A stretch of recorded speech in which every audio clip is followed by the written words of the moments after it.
It's not like you're gonna damage anything, right?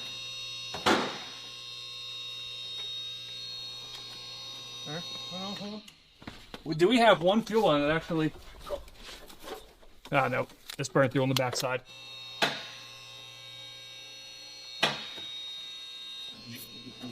Here we are. All right. What do we have other than a burned up mess? God.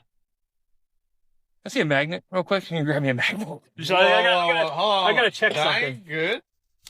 There's Aluminum doesn't rust, right? Oh my gosh. So, for reference, this is supposed to be a 6.2 liter aluminum LS3. I didn't notice this right away because I just thought it was sooty. It's really hard to notice a black block when everything's black. Uh-oh. This is an iron block, not the aluminum block that was supposed to be in here. Which, yeah, should have been probably pretty obvious, but we didn't have a real good look at these rusty sections on the back of it. Man. Now, this isn't anything uncommon for a boosted car like this. They actually hold up really well to big power boosted applications. Actually, a good bit better than the aluminum blocks. But on the value front, it is not a good thing at all. These are worth like a third, maybe a quarter of what the aluminum LS3 would have been. But I guess we can spin this right now, right here on the spot.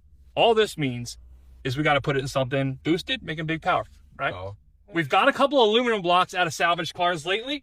Why not an iron block, right? We're already in the green. What's it matter? Hold on now. This is getting kind of interesting. So the cylinder heads that should be on this engine should say 823 right there,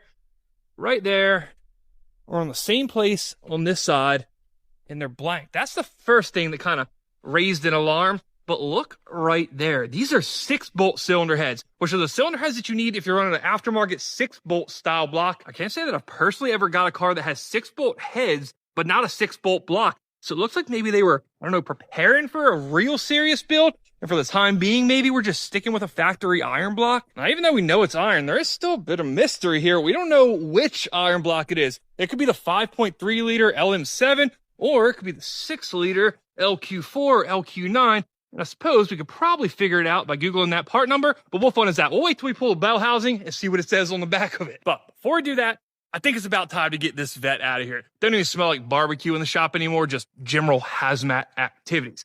Now, before we send this thing off to Corvette heaven, there is still one more mystery we have to solve, and that's our fuel system, which apparently was also kind of melting on the exhaust. It's got some fuel in it, man.